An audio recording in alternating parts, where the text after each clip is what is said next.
Hi guys, welcome back to my channel. और आज हम बात करने वाले हैं मेरे हेयर ट्रांसफॉर्मेशन के बारे में। बट आगे बढ़ने से पहले मेक श्योर कि आपने चैनल को सब्सक्राइब कर लिया है, बेल बटन पे हिट कर दिया है, so that you do not miss on any of these videos. Let's get started. तो सबसे पहली बात, अगर आप लोग मुझे पहले से फॉलो कर रहे हो and if you are not new, तो आप लोग जानोगे कि मेरे बाल ऐसे बहुत फ्रिजी, बहुत हैवी बाल थे मेरे। एंड आप लोग ही मुझे बोलते थे कि निधि आप अपनी हेयर स्टाइल भी चेंज करो, अपने बालों को कुछ तो करो। एंड मैं बहुत लंबे टाइम से सोच भी रही थी। So one day I just went to DLF mall of India and मैं एक्चुअली गई थी किसी और काम से, but Javed Habib, it is just opposite to Big Bazaar, वहाँ पर there was an offer going on कि आप स्मूदनिंग करा सकते हो, स्मूदनिंग या केराटिन करा सकते हो फॉर स्टार्टिंग ₹4000। और मेरे बाल बहुत लंबे तो नहीं है बट मीडियम लेंथ के बाल हैं। So I have this much length मेरे बालों की है। उसने थोड़ा सा ट्रिम भी किया था नीचे से। सो मेरे बालों के लिए जो टोटल पैसे खर्च हुए हैं वो है ₹5500 इंक्लूसिव ऑफ ऑल टैक्सेस, यानी 5500 रुपये के ऊपर मैंने कुछ भी और नहीं दिया है। पहले मेरे बाल कुछ इस तरीके के दिखते थे and now they are pretty manageable. Process जो मैंने कराया था वो केराटिन नहीं था, वो मैंने कराया स्मूदनिंग। तो smoothening is a 2 step process. तो सबसे पहले तो उन्होंने मेरे बाल वॉश करे। मैं फुटेज मेरे पास नहीं है क्योंकि मैंने अकेली थी तो मैं फिल्म नहीं कर पाई, बट जो भी फुटेज होगी मेरे पास वो मैं यहाँ पे इंसर्ट कर दूँगी। तो फर्स्ट स्टेप था मेरा हेयर वॉश, और गीले बालों को ही उन्होंने सुलझाया, जो कि मुझे अच्छा नहीं लगा क्योंकि मेरे बहुत सारे बाल टूटे थे। तो गीले बालों को ही सुलझाया, बेसिकली सारी नॉट्स निकाली, और उसी में ही उन्होंने एक्चुअली 2 स्टेप का प्रोसेस होता है ये, मुझे वो समझ में आ गया था इसलिए मैंने खुद ही मंगा लिया ये फ्लिपकार्ट से। And these 2 packets are just for ₹550। So probably मैं किसी ना किसी के ऊपर तो ये कर ही दूँगी इसको एक्सपायर होने से पहले। सो ये 2 स्टेप का प्रोसेस होता है। फर्स्ट स्टेप जो है वो है आपका स्मूदनिंग क्रीम। ये लॉरियल का है। जो मैंने कराया था वो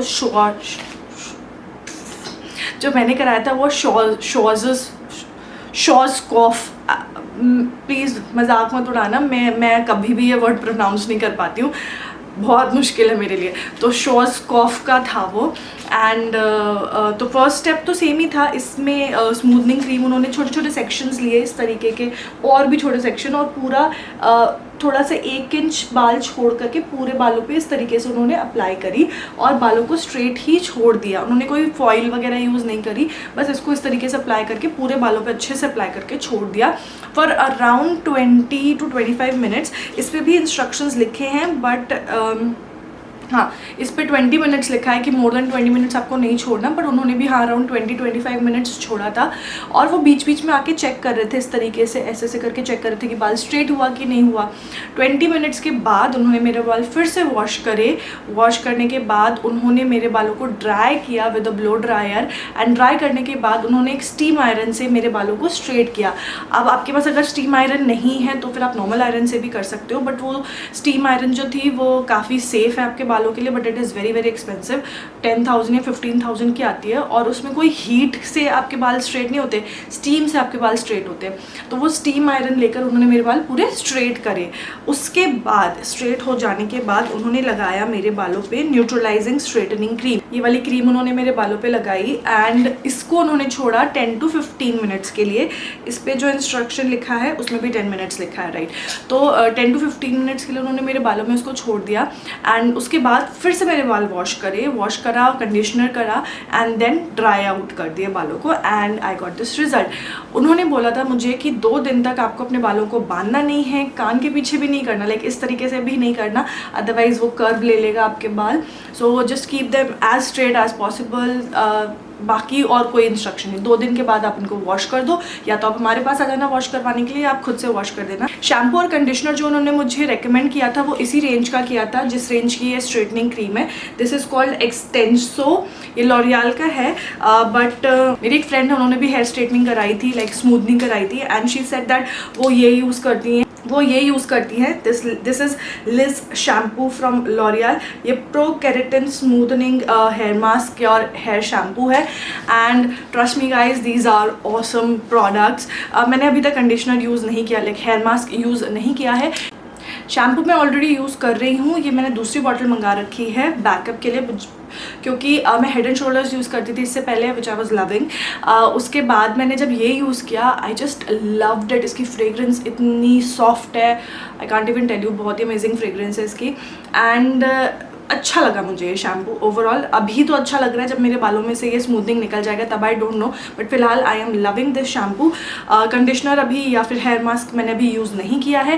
हेयर मास्क उन्होंने मुझे बोला था कि आप इसको एज अ कंडीशनर यूज़ करिएगा, लाइक वॉश करने के बाद आप 5-6 मिनट के लिए इसको बालों में छोड़ दीजिएगा एंड दैट इज़ इट।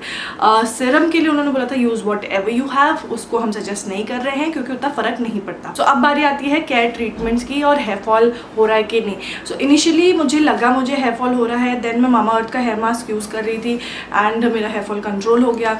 अभी फ़िलहाल मुझे हेयर फॉल नहीं है, बट आई एम एक्सपेक्टिंग जब भी निकल जाएगा there would be a massive hair fall, but हाँ अभी फ़िलहाल नहीं हो रहा है। सेकेंडली मैंने रिबॉन्डिंग भी पहले करवाई हुई है, सो उसके बाद तो मेरे बाल ऐसे झड़े थे ना, जैसे क्या ही बताऊँ, मतलब जितने दिन रिबॉन्डिंग थी उतने दिन तो बाल अच्छे थे, उसके बाद बहुत ही एक्सट्रीम लेवल पे मेरे बाल झड़े थे।